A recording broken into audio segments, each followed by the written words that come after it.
Goal was to get up at 6 in the morning. It's 6:09. How we doing?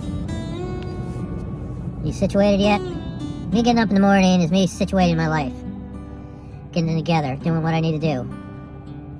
The trick to everything is you track all your behavior. What am I doing? What am I doing with my time? And you're taking 20% of your behavior that give you 80% of your results, and you're getting rid of the other behaviors. It's called Pareto's principle. You do that in business. You look at all your customers that you're selling, you're rating them. How much money are they helping your company or helping you? And you take the 20% that's giving you 80% of your business, and that's who you're giving your time to. Seems a little dangerous if you do that with your husband or wife.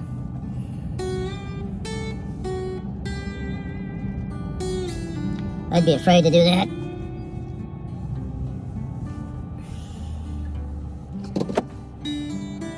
Yeah, I'd be afraid to do that.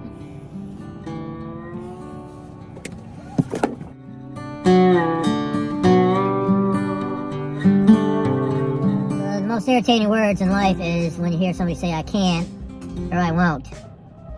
Especially when you're there doing all the work, or showing up on time. But you can't let that bother you. You have to continue to do your job, so what I do is I analyze other people that are professionals at their job.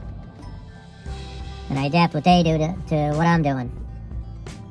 For example, waitress yesterday, it was busy, so she was getting behind, but she was communicating effectively with all the other people that she had to attend to.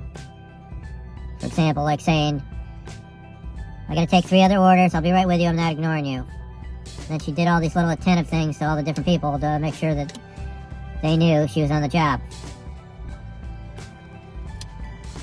So I looked at that, and I'm trying to incorporate some of those behaviors into my monotone voice and my dictatorship attitude towards customer service.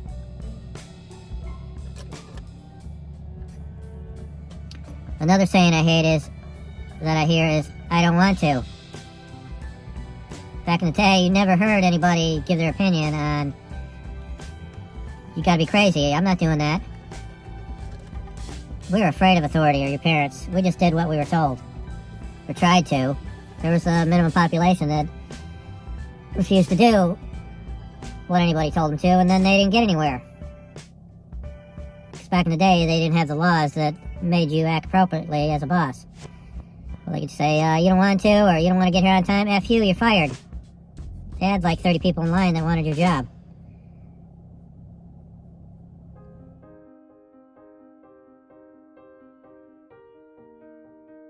So you adapted, you kept your mouth shut, and you did your job as well as you could. Which came to the point where you learned your job so well, you were an expert in your field. And I'm not saying this generation is different, okay? They just grew up differently and are hearing different things from different voices and different people. They're looking different. But we gotta work with what we have, you know? If we have a person that, like, every time you try to have a conversation and they just end up yelling and screaming, you gotta sift through that.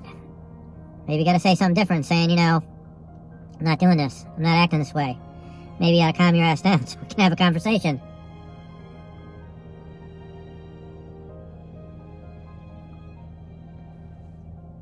So now that I've wasted 5 minutes talking about nothing, I gotta work out.